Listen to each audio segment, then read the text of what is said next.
Hello again. Hello. Hey out there to all my thousands of loyal viewers. By the way, we're getting close to the 100,000 mark. Get your friends to subscribe to my channel. I want to hit it by, the end of the century. Uh, so, you know, I like this AI tool that StreamYard put in for getting clips. Hey, Carrie. Oh, by the way, Carrie, I think you linked me to the wrong video.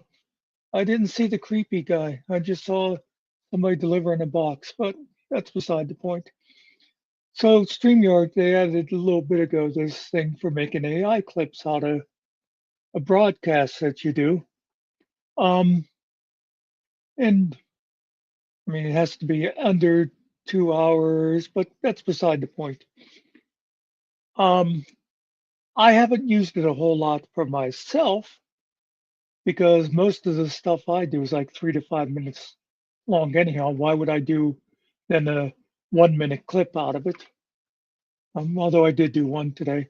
Anyway, but I did it before on one of Finkel's lives.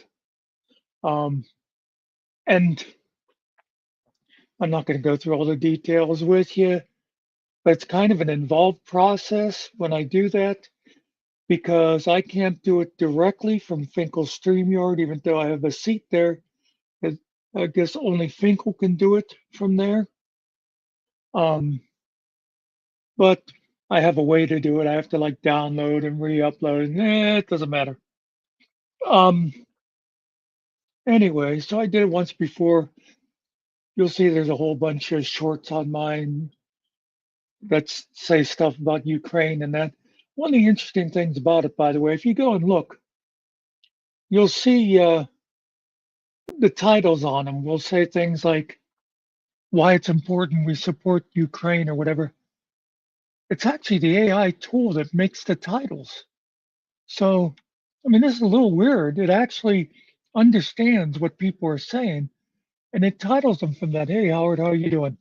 Um, anyway, to get to what this is about, I decided to grab Finkel's Live from yesterday and run it through the tool and see if it finds any interesting clips.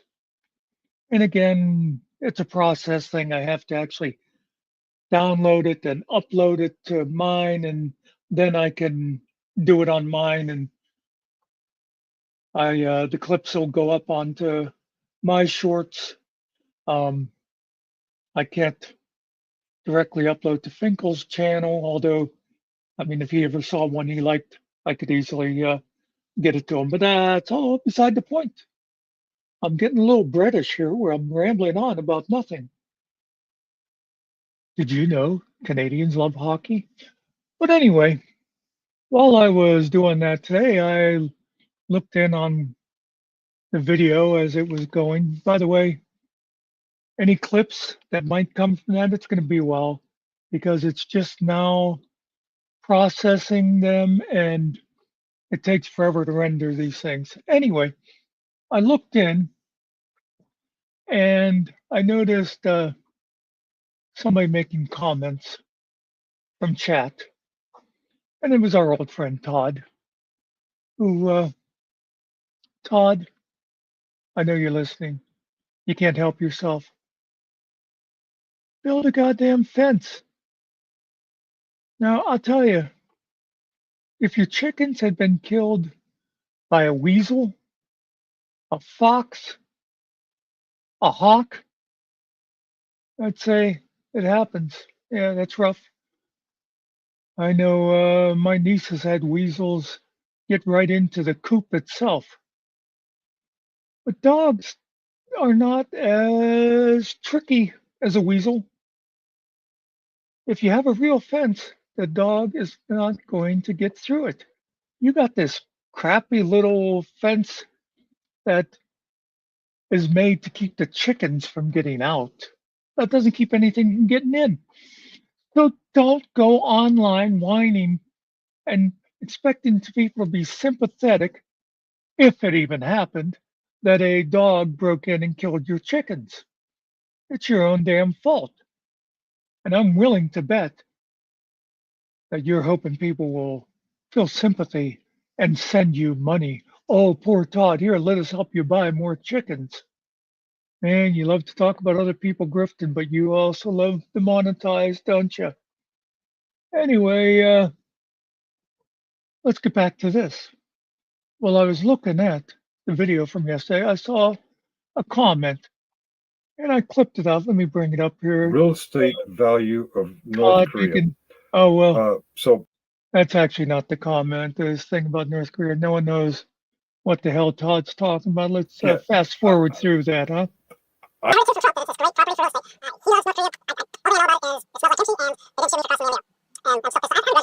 I, George Orwell Thank you would for be that. so proud of your revisionist. Okay, now here's the comment that stuck out to me. George Orwell would be so proud of your revisionist history. Now, let me just say, folks, I've never met George Orwell. Let's get that out of the way right now.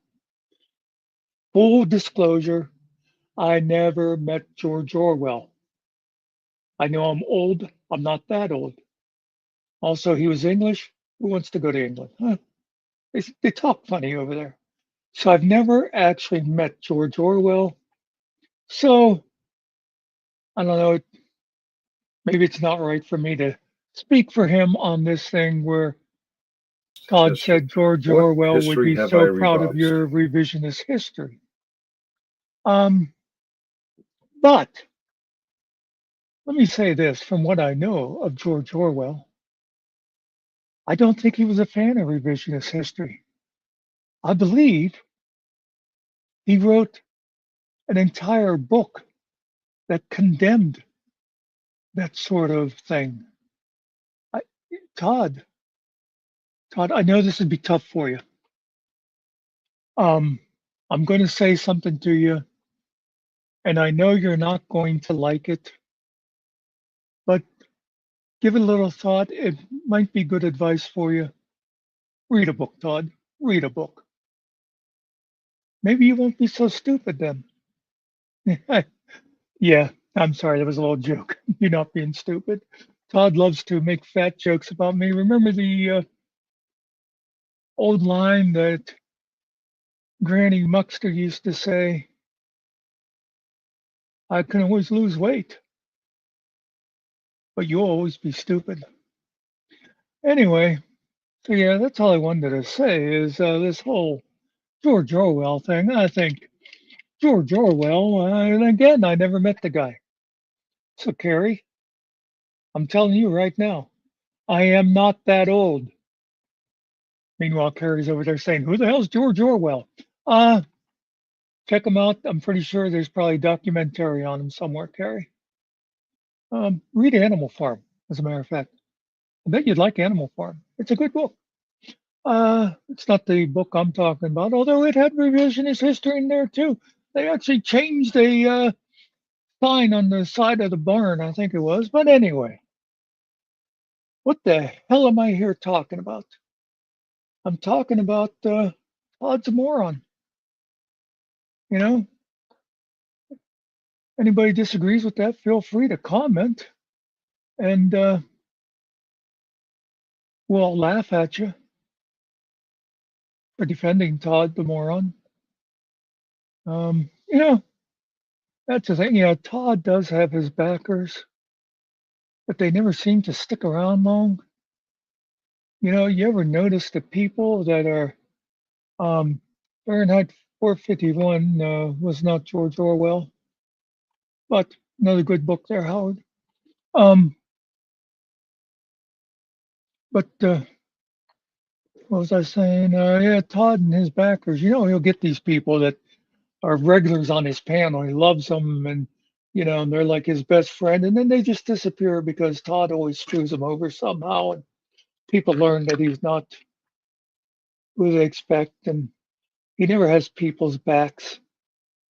Yeah, I I was thinking about well this video that this little clip came from yesterday on Finkel's channel, where I had a little run-in with a stupid Canadian. I won't mention Brett again by name. Why keep giving him the advertising?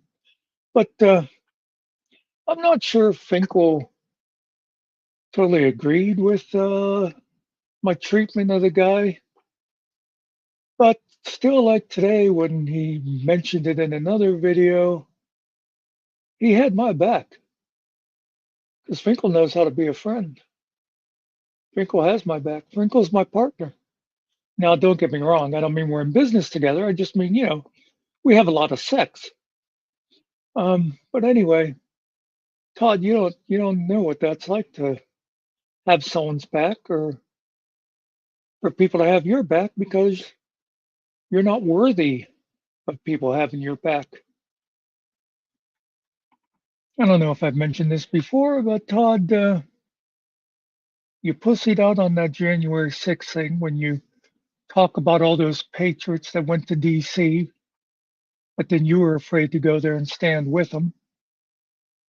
You pussied out in the Army when you hurt your knee or whatever it was because you didn't know how to dismount from a helicopter. And then you refused to have the surgery that might have put you back into service. So instead, you defended the country by driving a Humvee. Way to go, Todd.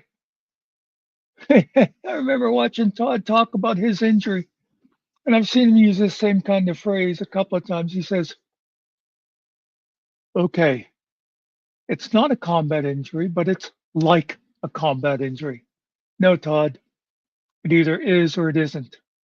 That's like saying, she's a little bit pregnant. No, it wasn't a combat injury, Todd. It was in training and it was your own damn fault. It's like you had that one, there was a medal that you said, well, it's not actually the, what was it, jump wings, but it's like the jump wings. Yeah. It's not, YouTube isn't actually a job, but it's like a job. No, Todd, your whole life is a farce. Anyway, what the hell am I talking about? Does that, Carrie, Howard, does anybody over there know what the fuck I'm talking about right now? Ooh, Lord of Flies, another good book. Well, I can't think of, damn, I can't remember the author of that. I should know these things. I was a goddamn librarian for fuck's sake. Quit swearing so much, Muckster. I am trying to cut that out a bit because, I go to some of these other panels and I see these people just going on with the F and MF and this, and it actually, it gets on my nerves. I'm not, I'm not totally against people swearing, but when that's, your entire vocabulary, yeah, it just doesn't sound good. Todd, do you swear? Yes, you do. You dumb motherfucker. Mr. Christian. Hey, Mr. Christian. That's a good name for you because Mr. Christian was actually a character in Mutiny on the Bounty. And, he was a mutinous coward. That suits you, Todd. That suits you. Is there anything else to say? This really is much more time than I wanted to mention to spend on Todd. I just wanted to talk about George Orwell a little bit. 1984. A lot of truth in that book. I swear we get closer to it all the time. Yeah. Great song, Carrie. Great song. Sister Christian. Yes. Anyway, guys, I guess that's all I really wanted to say about this. Ooh, I got a Gmail. Let's see. Oh, StreamYard said my AI clips are done already. So I'm going to go over there and see if they picked out anything worth uploading. Maybe you guys will see some interesting shorts appear. Sometimes Like the last time I did this, there was like 50 of them, and I chose like a half a dozen or something. But we'll see what it comes up with. Just remember, if you weren't watching Finkel's live yesterday and you see a short and it looks interesting, go and look for the live on Finkel's channel. I'll try to remember to put the link to it in the description if I upload any of the shorts. Meanwhile, I think that's all I got to say. Once again, as they say in Poland, hasta la vista, baby. Oh, yeah. Todd, you're a jerk, Todd. I glanced in on Todd the other day, and once again, he was talking about Izzy. He can't give it up because, Todd is afraid of strong women. I've had my conflicts with Izzy, but I respect things that she's done. She got a real wound in combat, Todd. She doesn't have a Purple Heart from it because she was a civilian contractor, but she took a bullet in the stomach and still dragged a wounded soldier out of the line of fire. Todd, let it go. You're still obsessing over something she said to you 8 or 10 months ago. She's out of your league, Todd. We know you're afraid of her. Anyway, again, adios, arrivederci, au revoir, sayonara. And that's the way it is.